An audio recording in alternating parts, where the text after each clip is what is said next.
வணக்கங்க. நம்ம இன்னைக்கு வாஸ்து பார்க்க தான் போயிருந்தோங்க. அதோட போட்டோ காப்பி வீடியோ காப்பி எடுக்க முடியல. அது பிரவேசியா ஒரு வாடிக்கையாளரோட பிரவேசிக்காக அதை நான் பயன்படுத்தலை. ஸோ இருந்தாலுமே ஒரு பழைய ஃபேக்ட்ரி கடனாகி அவங்க விற்பனைக்கு வருது. அந்த ஃபேக்ட்ரியை நாம் வாங்க போகிறோம் அப்படின்னா ரொம்ப கவனமாக கையாளணுங்க.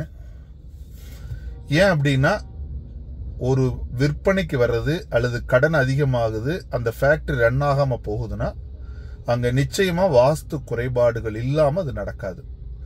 வாங்குற நபருக்கும் அந்த பிரச்சனை வர்றதுக்கு சான்சஸ் இருக்கு. அப்ப வாங்குற நபர் அந்த பிரச்சனையிலிருந்து பிரச்சனையில சால்வ் பண்ணக்கூடிய வாய்ப்பு அங்க இருக்கான்னு செக் பண்ணணுங்க. ஸோ நம்ம பார்க்கும்போது பார்த்தீங்கன்னா மேற்குல போர்வெல் அமைச்சு அதுக்கு அந்த ஃபேக்டரிக்கு தேவையான நீரை பயன்படுத்தி இருக்காங்க. தெற்குல பள்ளம் இருக்குங்க. அந்த தெற்குல இருக்கிற பள்ளம் கிழக்கு நோக்கி போகுது. பார்த்தீங்கன்னா ஈஸ்ட்ல ஒரு ரோடு இருக்கு, நார்த்ல ஒரு ரோடு இருக்கு. ஈஸ்ட்ல இருக்கிற ரோடு பார்த்தீங்கன்னா அந்த ஃபேக்டரி விட ஹைட்டா இருக்கு. ரோடு போட்டதுனால ஹைட் ஆச்சா இல்ல இந்த பூமியே பள்ளமா இருக்கான்னு தெரியல. ஆனா ரோடு போட்டதுக்கு அப்புறம் தான் இது பள்ளமா இருக்கிறதுக்கு வாய்ப்பு இருக்குங்க. ஆனா நார்த்ல இருக்கிற ரோடு பள்ளமா இருக்கு. அதாவது இந்த ஃபேக்டரி விட ரோடு பள்ளமா இருக்கு. ஆனா இவங்க ஆக்சஸ் எல்லாமே ஈஸ்ட் தான் ஆக்சஸ் பண்ணிட்டு இருந்திருக்காங்க. அப்போ இவங்க ஆக்சஸ் பண்ற ரோடு கிழக்கு, அது ஃபேக்டரி விட ஹைட்டா இருக்கு. அடுத்தது தெற்கு பள்ளம், அப்படியே ஆப்போசிட்டா இருக்கு. ஆனா வடக்கு மட்டும் பள்ளமா இருக்கு. கொஞ்சம் ஃபேக்டரி விட கொஞ்சம் பள்ளமா இருக்குங்க.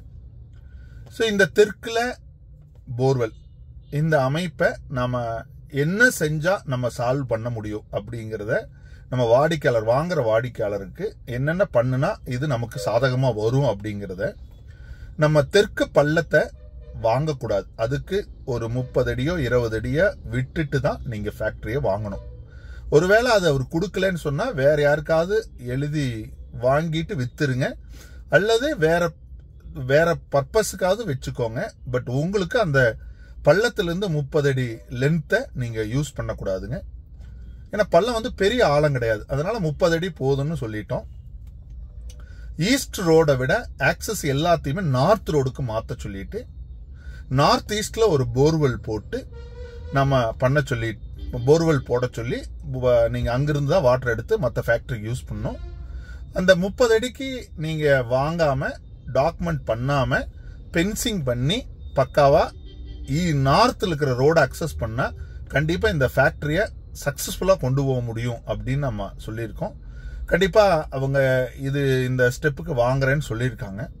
நிச்சயமா ஒரு நாள் அது நடக்கக்கூடிய பாசிட்டிவான விஷயங்கள் உங்களோட நான் ஷேர் பண்ணிக்கிறேன்.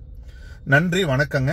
நம்ம இந்த மாதிரி வாஸ்து சம்பந்தமா தொழிற்சாலைகள், வீடுகள், அலுவலகங்கள் மற்றும் அனைத்து விதமான விஷயங்களுக்கும் நம்ம வகுப்பை எடுக்க போறோங்க. செப்டம்பர் 17ஆம் தேதியிலிருந்து வாஸ்து வகுப்பு ஆன்லைன்ல எடுக்க போறோம். கிட்டத்தட்ட 60 வீடியோ வகுப்பாகவும் 10 ஜூம் வகுப்பாகவும் வரப்போகுது. 70 வகுப்புகள் மொத்தமா இருக்க போகுது. இந்த வகுப்புல ஜோதிடம் தெரியணுங்கிற அவசியமே கிடையாது.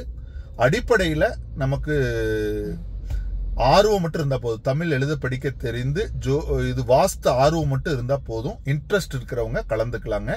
நான் கீழே டிஸ்கிரிப்ஷன்ல அல்லது முதல் கமெண்ட்ல டீட்டெயில் கொடுக்குறேன், கலந்துக்கோங்க. நன்றி, வணக்கங்க.